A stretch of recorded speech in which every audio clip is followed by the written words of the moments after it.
안녕하세요. 메이토크 신인섭입니다. 오늘의 주제는 1월 둘째 주 미국 경제지표 기업 실적 발표 일정입니다.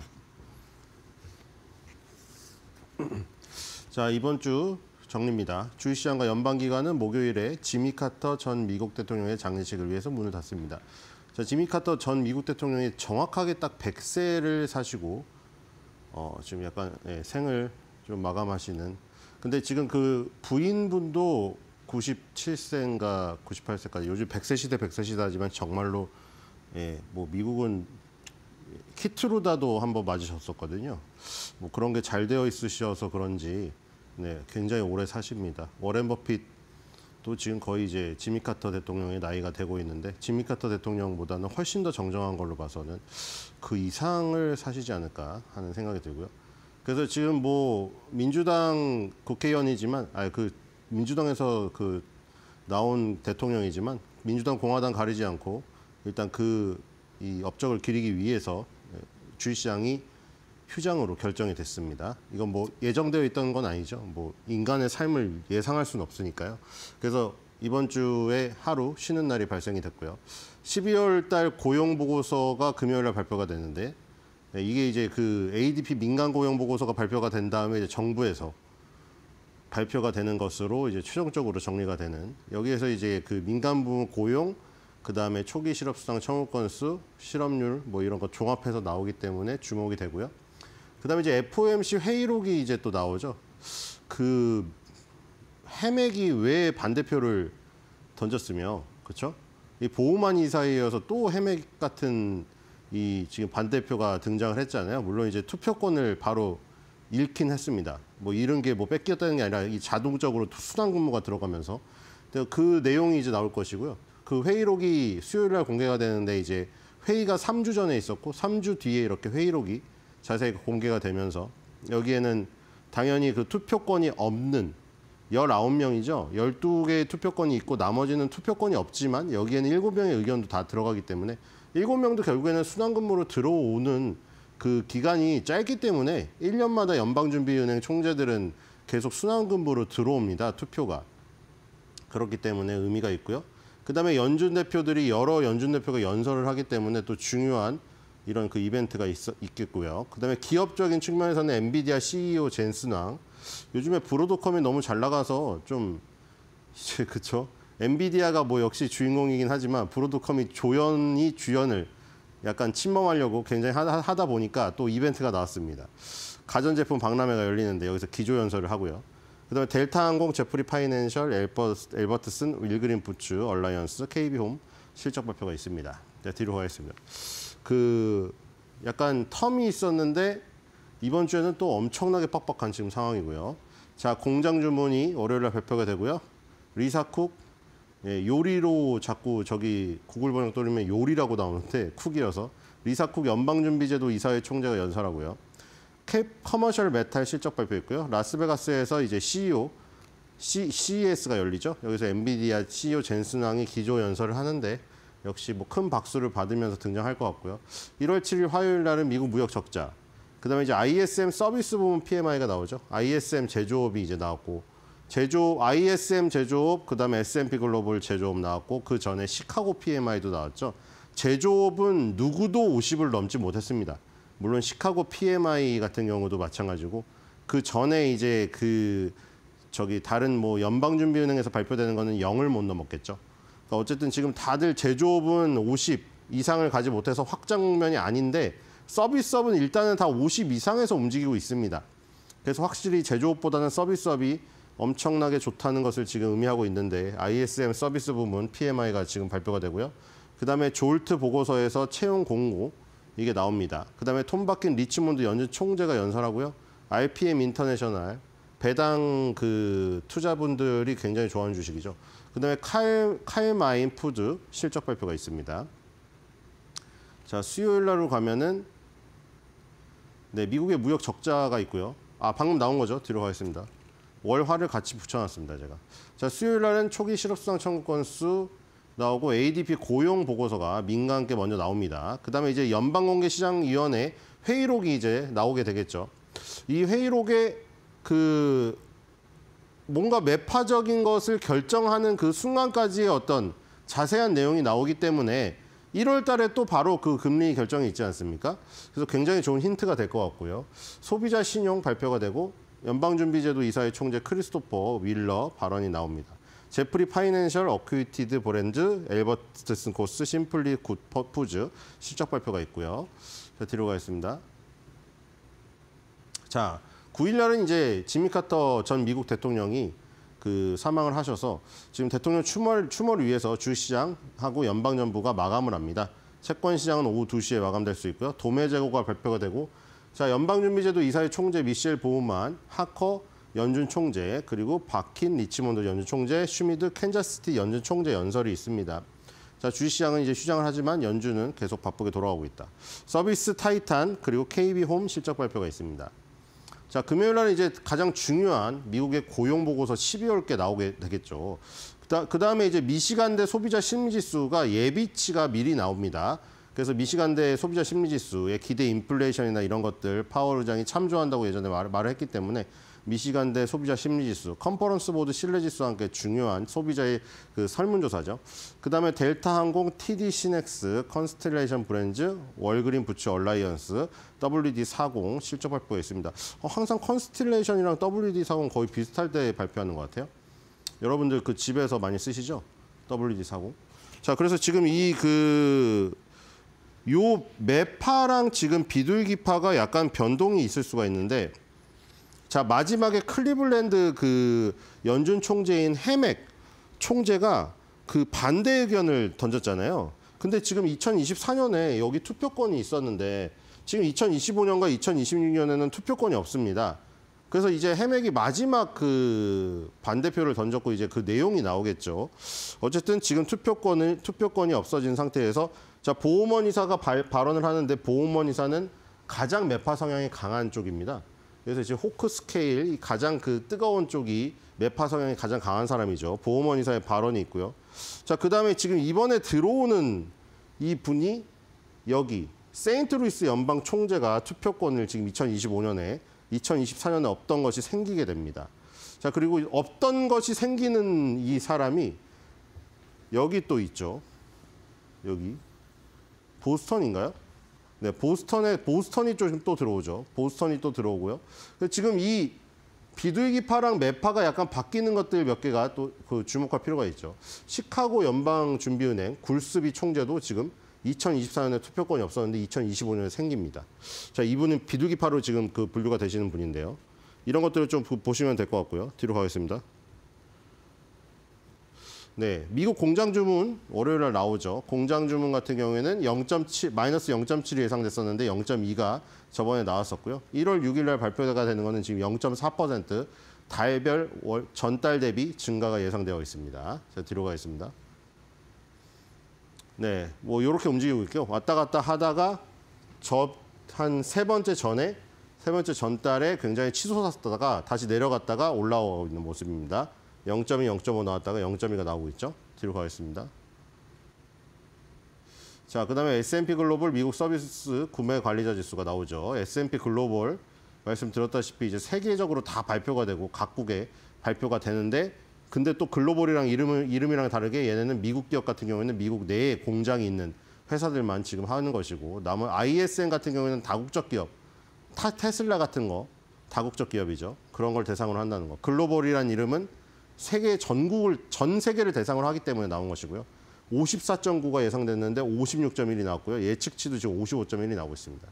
자, 지금 서비스업은 완전 다르죠. 제조업이랑. 이미 50을 훌쩍 넘어서 지금 60에 근접하는 이 지금 수준이 나왔고요. 55.1이 예측값입니다. 물론 이거는 정량적 지표랑 같이 봐야겠죠. 이른바 하드 데이터라고 하죠. 정량적 지표, GDP 같은 거는 대표적으로 수치가 딱 나와버리잖아요. 뭐 2점 몇, 3점 몇, 그쵸? 근데 이거는 수치가 나오는 게 설문조사, 기대치잖아요. 사람들이 그냥 느낀 거. 사람들이 느낀 거랑 실제는 다를 수가 있어요. 그걸 체감 경기라고 하죠. 그러니까 그걸 섞어서 봐야 돼. 이건 그냥 사람들이 그냥 기대치잖아요. 사람들이 좋아질 것 같은 기대치를 수치로 표현한 거지 GDP처럼 딱 나온 숫자가 아니죠. 이런 걸 소프트 데이터라고 합니다. 그걸 섞어서 봐야 돼. 왜냐면은 그 GDP 같은 그 숫자 같은 데이터 같은 경우에 단점은 나중에 나온다는 거죠. 예를 들어 뭐 3분기 GDP. 그럼 3분기면은 1, 2, 3, 4, 5, 6, 7, 8, 9. 7, 8, 9를 더한 거면은 7월 달 거는 9월 달 이후에 10월 달이나 3개월 뒤에 보는 거잖아요. 너무 느리죠? 그렇죠? 근데 이 설문조사 이런 거는 보면 6개월 뒤, 뭐 1년 뒤에 어떤 기대치를 물어보잖아요. 그러니까 이런 두 가지가 다 지금 뭐 시차적인 부분이 있는 데다가 요거는 설문조사 기대치이기 때문에 실제로는 그렇게 안 나올 수가 있어요. 그렇기 때문에 이건 어느 뭐 기대치가 뭐 충족이 되어가지고 뭐 이렇게 변하면 되겠지만 이건 그냥 사람들의 기대치일 뿐이다. 자, 뒤로 가겠습니다. 실제 뭐 저렇게 좋은 게 아닌 거죠. 실제로 좋을 수도 있고 나쁠 수도 있는 거죠. 자, 56.1. 그래서 지금 그 고점을 돌파시켰습니다. 계속해서 올라오고 있죠. 55.7, 55.2, 55 내려갔다가 56.1로 다시 올라갔습니다. 전고점 돌파했죠. 자, 뒤로 가겠습니다. 자, S&P 글로벌 미국 종합구매관리자 지수. 이제 S&P 글로벌에서 발표하는 지금 그 제조업 지수, 비제조업 지수가 다 나왔으니까 이걸 합친 게 나옵니다. 합치면 이제 54.9. 서비스업이 워낙에 좋으니까요. 제조업은 지금 49점 뭐 이때가 나오고 있죠. 뒤로 가겠습니다. 자, 이것도 지금 일단 돌파했습니다. 서비스업이 일단 하드 캐리를 하고 있고요. 뒤로 가겠습니다. 자, 그다음에 졸트 채용 공고가 나오죠. 졸트 채용 공고가 이제 여기서 뭐 저기도 있습니다. 뭐 자발적 퇴사율이라든가 이직률이라든가 이런 것도 있는데 대표적으로 맨 앞에 채용 공고가 나오죠. 채용 공고가 예측값 상회가 나왔습니다. 그리고 이번에도 7.380M 지금 예상되고 있고요. 뒤로 가겠습니다. 자, 졸트 채용 공고는 지금 채용 공고 수가 계속해서 내려가고 있어요. 2023년도 1월 달부터 1년 내내 내려가다가 일단 바닥을 찍고 지금 턴어라운드 하는 모습을 보이고 있습니다. 자, 예상치는 하회, 상회, 하회, 상회 주고받고 있는 흐름이죠. 일단 채용 공고 수가 늘어나야, 그렇죠? 기업들이 채용 공고를 많이 낸다는 거는 이 상황을 좋게 본다는 건데 일단 채용 공고 수는 확 늘어나지 않고 있습니다. 자, 뒤로 가겠습니다. 자, 그다음에 ISM께 나오죠. S&P가 나오고 S&P 같은 경우에는 이 잠정치랑 확정치 두 가지가 같이 나온다고 따로 나온다고 했죠. 플래시가 이제 한 3, 4주에 나오고 그다음에 월 초에 같이 나오죠. ISM하고. 그래서 이제 이 ISM 미국 비제조 그러니까 서비스업이죠. 요것도 50을 넘고 있죠. 52.1, 52.1 똑같이 나왔고요. 이번에 예측도 52로 나오고 있습니다. 자, 뒤로 가겠습니다. 자, 이 서비스업 PMI가 급격히 치솟아서 56을 갔다가 지금 다시 내려왔거든요. 근데 이번에 다시 올라간다면은 그렇죠. 이런 두 번째 바닥을 찍고 쌍바닥을 찍고 올라가는 지금 흐름입니다. 54.9, 56점, 56, 52.1 조금 내려갔어요. 뒤로 갔습니다. 자, 초기 실업성 청구 수가 나옵니다. 이것도 지금 예상치 하회했죠. 자, 뒤로 가겠습니다. 자, 실업자는 지금 굉장히 긍정적인 신규 실업자는 긍정적인 흐름인데요. 밑바닥을 깨고 내려갔습니다. 그렇죠? 밑바닥을 깨고 내려가서 예상치 하회가 나왔다. 뒤로 가겠습니다. 자, 이번 거는 아직 나온 게 아니죠. 나온 것들을 그냥 보여드리는 거예요. ADP 미국 비농업 고용 변화. 저번에 예측값 하회가 나왔습니다. 그래서 비농업 부분의 고용자 수는 조금 예측치보다 하회했습니다. 지금 예측치가 지금은 되게 낮게 잡았거든요. 120K로. 어떻게 나올지 지켜봐야 될 것 같고요. 1월 8일 날 나오죠. 뒤로 가겠습니다. 자, ADP 비농업 고용자 수도 지금 밑에서 지금 반등을 하려고 하다가 일단 주저앉은 모습인데요. 2024년도 5월 달 같은 경우에는 확 늘었던 저런 모습들이 있죠. 14만 6천 명인데 20만 이상이 예상됐었는데 그 예상을 충족시키지 못했습니다. 자, 뒤로 가겠습니다. 자, 소비자 신용이 발표가 되죠. 자, 이 소비자 신용이 너무 감당할 수 없을 만큼 빚을 져가지고 막 경제가 휘청거리면 안 되는데 소비자들이 신용이 늘어가면서 감당할 수 있는 신용을 늘려가지고 소비를 하는 건 좋아요. 그래서 일단 신용잔고가 저번에 늘었습니다. 이번에는 1월 8일 날 예상되어 있는데 자, 어떻게 나올지 봅시다. 제가 뒤로 가겠습니다. 자, 소비자 신용은 왔다 갔다 하고 있고요. 지금 조금 저번에 늘었습니다. 고점은 지금 아직 넘지 못한 지금 상황입니다. 자, 뒤로 가겠습니다. 자, 도매 재고 나옵니다. 도매 재고가 0.2가 예상되는데 마이너스 0.2가 나왔고요. 2025년 1월 9일 날 지금 예상되어 있는 실적 예측치는 0.2 마이너스입니다. 자, 뒤로 가겠습니다. 자, 도매 재고도 왔다 갔다 하고 있는 지금 상황이죠. 자, 도매 재고 이것도 마찬가지죠. 재고가 너무 경기가 좋아질 것 같은데 재고가 너무 안 쌓여 있으면 재고를 다시 쌓으려고 하겠죠. 자, 뒤로 가겠습니다. 자, 비농업인 급여. 자, 지금 이제 노동통계국에서 이제 발표가 되죠. ADP 민간에서 발표가 되는 것에 어떻게 보면은 종합판이라고 할 수가 있겠죠. 종합보다는 다른 면이 있기 때문에 정부가 더 공공력이 있죠. 자, 이건 예상치 상해가 나왔습니다. 일단 비농업인 급여가 좋았고요. 뒤로 가겠습니다. 네, 밑에서 크게 반등을 한 모습이고요.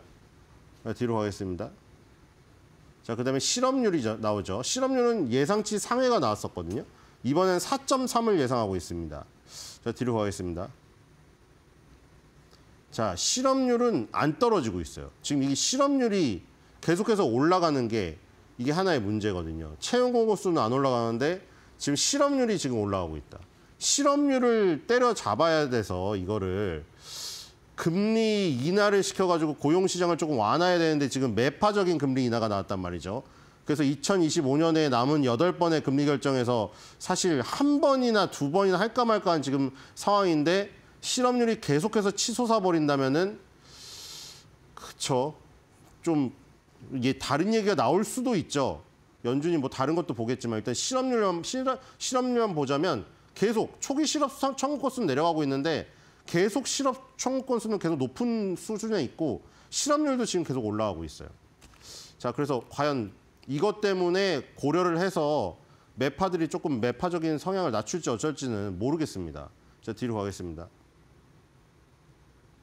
자, 미시간 대학교 소비자 기대치가 나오죠. 자, 미시간 대학교 71.6이었는데 73.3으로 상당히 좋게 나왔고요.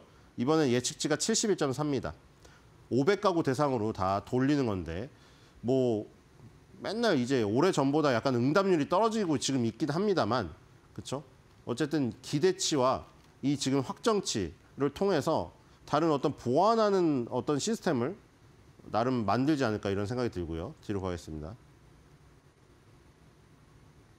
네, 소비자 컨퍼런스 보드 소비자 신뢰지수랑 이 지금 미시간대 소비자 신뢰지수 심리지수 약간 측정 방식은 틀린데 어쨌든 지금 이 미시간 대학교 같은 경우에는 고점 돌파를 지금 노리고 있죠. 71.6, 73.3 이렇게 나오고 있고요. 78.5랑 76.9까지 찍었다가 조금 고점에서 지금 그렇죠? 80을 못 뚫고 내려왔습니다. 뒤로 가겠습니다.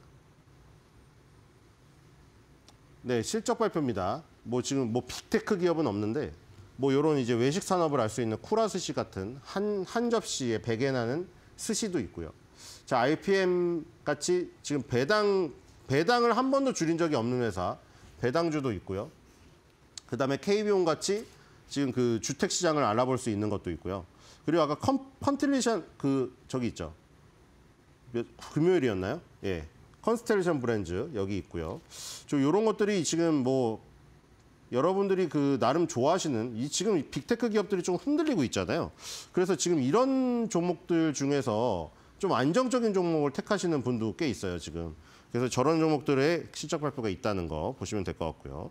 자, 이번 주에 뭐 지미 카터 대통령의 그것도 중요하지만 일단은 연준의 회의록이 가장 중요한 게 아닌가 저는 그런 생각이 듭니다. 왜냐하면 거기 매파적 금리 인하에서 2025년에 금리 인하 횟수에 대해서 얘기가 많이 나오고 있는데 그 힌트는 회의록에 있을 거예요, 분명히. 그리고 지금 해맥이 이번에 투표권을 잃었으나 거기서 반대표를 던진 게 의미하는 바가 큰 게 보험원 이사회에서 반대표가 또 나왔거든요. 그렇기 때문에 지금 금리 동결을 하던 금리 인하를 하던 앞으로 금리 인하나 인하에 있어가지고 굉장히 경계심을 갖는 그런 발언들이 분명히 그 안에 있다는 것이죠. 그래서 연준 회의록 안에 뭔가 힌트가 있을 것이다. 그래서 오늘의 한 줄 매듭평은 연준 회의록 안에서 퍼지는 매파의 향기